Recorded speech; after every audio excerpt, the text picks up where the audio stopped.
وما امروا الا ليعبدوا اللہ مخلصین لہ الدین، اور ان لوگوں کو تو یہی حکم ہوا کہ اللہ کی بندگی کریں، نرے اسی پر عقیدہ لاتے۔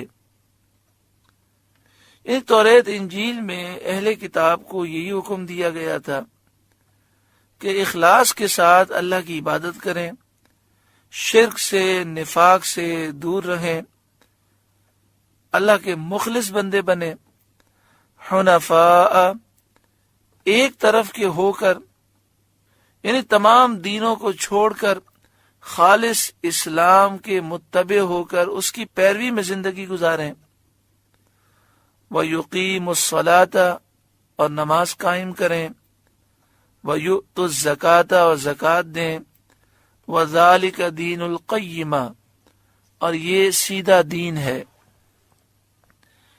ان الذین کفروا من اہل الکتاب والمشرکین، بے شک جتنے کافر ہیں کتابی اور مشرک، فی نار جہنم خالدین فیہا، سب جہنم کی آگ میں ہیں، ہمیشہ اس میں رہیں گے۔ اولئک ہم شر البریہ، وہی تمام مخلوق میں بدتر ہیں۔ ان الذین آمنوا وعملوا الصالحات، بے شک جو ایمان لائے اور اچھے کام کیے، اولئک ہم خیر البریہ، وہی تمام مخلوق میں بہتر ہیں۔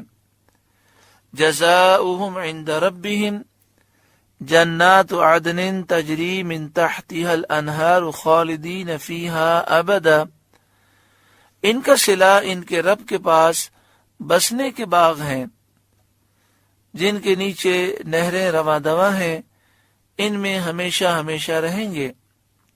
رضی اللہ عنہم، اللہ ان سے راضی، یعنی اللہ تعالیٰ ان کی اطاعت فرمانبرداری اور اخلاص سے راضی ہے، وَرَضُوا عَنْهُ اور وہ اس سے راضی، یعنی یہ اللہ تعالیٰ کے کرم اور عطا سے راضی ہیں۔ ذَلِكَ لِمَنْ خَشِيَ رَبَّهُ، یہ اس کے لیے ہے جو اپنے رب سے ڈرے اور اس کی نافرمانی سے بچے۔ اللہ تعالی ہمیں عمل کی توفیق عطا فرمائے۔ سورۃ البینہ کے نور سے ہمارے قلوب کو رب العالمین روشن منور فرمائے۔ آمین بجاہ سید المرسلین صلی اللہ علیہ وآلہ وسلم۔